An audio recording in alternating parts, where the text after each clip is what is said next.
Hi friends, welcome to மனதை தொடும் நேரம் சேனலுக்கு உங்களை அன்போடு வரவேற்கிறேன். வாழ்க்கையில் ஒரு நல்லவன் கணவன் அமையிறது எவ்வளவு முக்கியமோ அதை விட முக்கியம் நம்ம பெத்த அப்பாவை விட நம்ம மேலே அக்கறை காட்டுற ஒரு மாமனார் அமையிறது. என் பெயர் ரம்யா.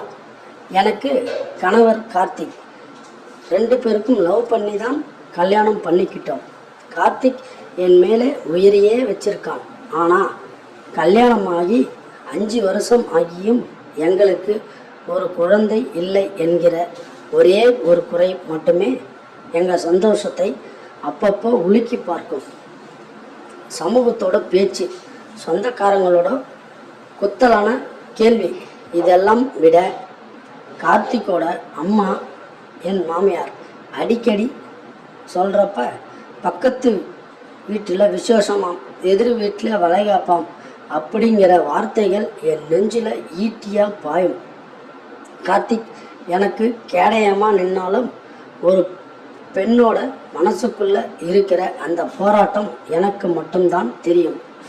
ஆனால் எங்கள் மாமனார் சிவகுமார் சார், ரிட்டையர்ட் HM, எப்பவும் அமைதியாக ஒரு புத்தகத்தோடவே இருப்பார்.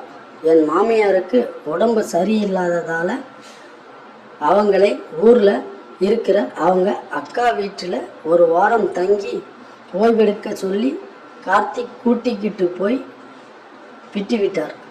கார்த்திக்கிற்கும் அங்கிருந்தே அப்படியே ஆஃபீஸ் விஷயமாக பெங்களூர் போக வேண்டிய சூழ்நிலை உருவாச்சு. இரவு சாப்பாடு முடிஞ்சதும் பாத்திரங்களை விலக்கிக்கிட்டு நான் ஹாலுக்கு வந்தப்போ மாமனார் இன்னும் தூங்காமல் ஹால் நாற்காலியில் உட்கார்ந்து ஏதோ புத்தகம் பார்த்துக்கிட்டு இருந்தார். நான் அவருக்கு மாத்திரை எடுத்துட்டு போய் கொடுத்தேன். தேங்க்ஸ்மா, கார்த்திக் ஃபோன் பண்ணானா அப்படின்னு இயல்பாக கேட்டார்.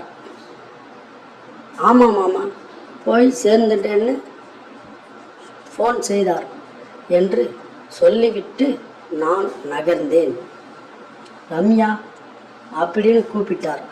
அவர் குரலில் எப்போதும் இருக்கிற அந்த கம்பீரத்தை விட அன்னைக்கு ஒரு தயக்கமும் பாசமும் கலந்திருந்தது. கொஞ்சம் உட்காரேன்மா, பேசணும். எனக்கு ஒரு நிமிஷம் பதறிடுச்சு. இதுவரைக்கும் நாங்கள் இந்த விஷயத்தை பற்றி பேசினதே இல்லை. இன்னைக்கு ஒருவேளை அவரும் எல்லாரையும் போல கேட்க போகிறாரனா என் கை கால்கள் எல்லாம் நடுங்க ஆரம்பித்தது. அப்படி ஒரு நாள் அந்த வீட்டில் நானும் என் மாமனாரும் மட்டும்தான் இருந்தோம். அன்னைக்கு ராத்திரி பெய்த மழை என் மனசுக்குள்ள இருந்த பாரத்தை இன்னும் அதிகமாக்குச்சு.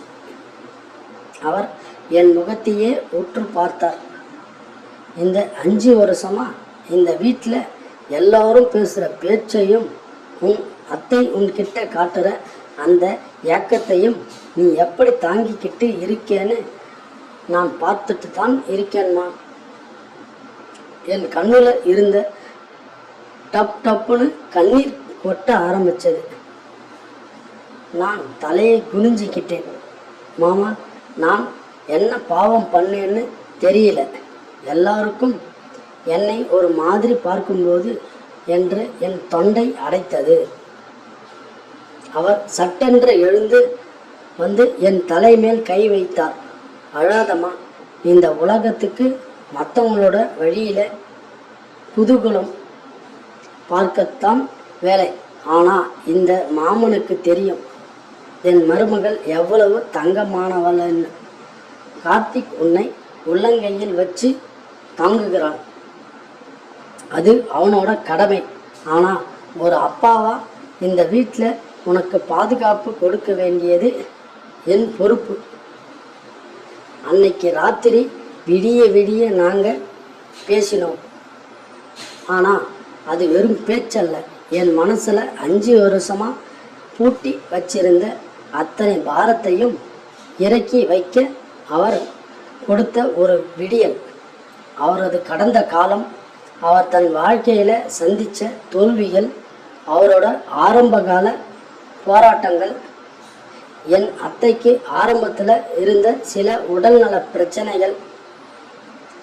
அவங்க எப்படி ஒன்றா சேர்ந்து கடந்தாங்கன்னு எல்லாத்தையும் ஒரு நண்பன் போல் பகிர்ந்துக்கிட்டார். நம்பிக்கை வார்த்தைகள். குழந்தைங்கிறது ஒரு வாழ்க்கையோட பகுதி தானே தவிர அதுவே வாழ்க்கை கிடையாது. ரம்யா, நீயும் கார்த்திக்கும் சந்தோஷமா இருக்கிறதே எனக்கு போதும். இனிமே இந்த வீட்டில் யாராச்சும் உன்னை மனசு வலிக்கிற மாதிரி பேசினா நீ பதில் சொல்ல வேண்டாம், நான் இருக்கேன் என்றார். ஆன்மாவின் பலம். இதுவரைக்கும் எனக்குள்ள இருந்த குற்ற உணர்ச்சி, ஏக்கம் அத்தனையும் அந்த ஒரே ஒரு இரவு பனி போல் உருகிடுச்சு. என் சொந்த அப்பா கூட என் மனசை இவ்வளவு ஆழமாக புரிஞ்சுக்கிட்டதில்லை. ஒரு மாமனார் அப்பாவையும் தாண்டி ஒரு சிறந்த வழிகாட்டியாக, தோழனாக என் கூட நின்ன தருணம் அது. விடிய காலை 4 மணி வரைக்கும் நாங்கள் பேசிக்கிட்டே இருந்தோம். அன்னைக்கத்தான் முதல் முறையாக அந்த வீட்டில் நான் அனாதையாக இல்லை, எனக்கு ஒரு பெரிய மரம் பக்க பலமாக நிற்கிறது தைரியம் எனக்குள்ள வந்துச்சு. ஒரு புதிய விடியல். மறுநாள் விடிஞ்சப்போ என் மனசில் இருந்த வலி முழுசாக மறைந்துருச்சு. விடிஞ்சா உடனே மாமனார் கார்த்திக்கு ஃபோன் போட்டு, கார்த்திக், நீ பெங்களூரு வேலையை முடிச்சுட்டு வரும்போது 2 பேருக்கும் கொடைக்கானலுக்கு டிக்கெட் புக் பண்ணிவிடு. ரம்யாவுக்கு ஒரு சின்ன பிரேக் தேவைப்படுகிறது என்று அவரே எல்லா ஏற்பாடுகளையும் செய்தார். அந்த ஒரு வார டூர் எங்களை ரொம்பவே புத்துணர்ச்சியாக்கிச்சு. மனசில் இருந்த பாரம் எல்லாம் குறையும் போது உடலும் தானாக ஒத்துழைக்கும்னு சொல்லுவாங்களே, அது நிஜம்தான் ஃப்ரெண்ட்ஸ். டூர் வந்தப்ப அடுத்த மாதமே என் மாமனாரோட ஆசீர்வாதத்தால் எங்கள் வீட்டில் ஒரு குட்டி தேவதை வரப்போகிற விசேஷ செய்தி உறுதியாச்சு. வாழ்க்கையில் வர சோதனைகளை விட அதை நம்ம கூட இருந்து தாங்குகிற உறவுகள் தான் நமக்கு கிடைக்கிற மிகப்பெரிய வரம். உண்மைதானே ஃப்ரெண்ட்ஸ்?